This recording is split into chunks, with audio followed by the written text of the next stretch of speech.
महानगरपालिकेचं नेमकं चाललंय काय यावरती आता प्रश्नचिन्ह उद्भवत आहे। आपण आहे टुरिस्ट हॉटेल पाशी, या ठिकाणी गटर जे आहेत त्याचं काम झालेलं आहे, पण गटर जे आहेत त्या बंदिस्त केल्या नसल्यामुळे त्या गटरच्या ज्या सळ्या आहेत त्या वरती आलेल्या आहेत आणि त्याच गटरच्या कामानिमित्त वापरलेले जे नळे आहेत ते पण असे रोडवर टाकलेले आहेत। अंधारात या खड्ड्यामध्ये पडून एखाद्याचा अपघात होऊ शकतो, अशा पद्धतीनं सध्या या ठिकाणचं चित्र दिसत आहे।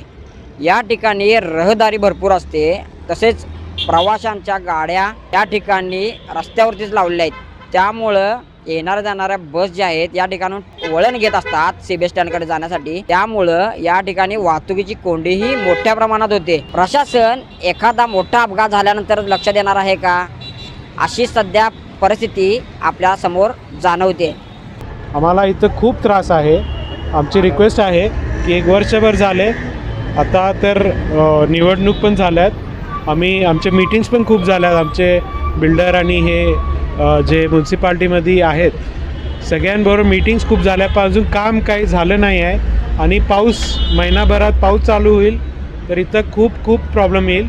आमच्याकडे फोटोज पण आहेत, मागच्या वर्षी वाटते थोडं काम झाल्यावर 2 दिवसच पाऊस झालेला, सगळं काम अडकते, सगळं लई प्रॉब्लेम आहे। आमची एक रिक्वेस्ट आहे, इथं काम प्लीज थोडं अर्जंट चालू करा। माझी प्रशासनाला नम्र विनंती आहे की लवकरात लवकर याकडे लक्ष देऊन यावरती उपाययोजना कराव्यात। TV नेक्स्ट मराठीसाठी कॅमेरामन रवींद्र बागलसह तुषार पाटील।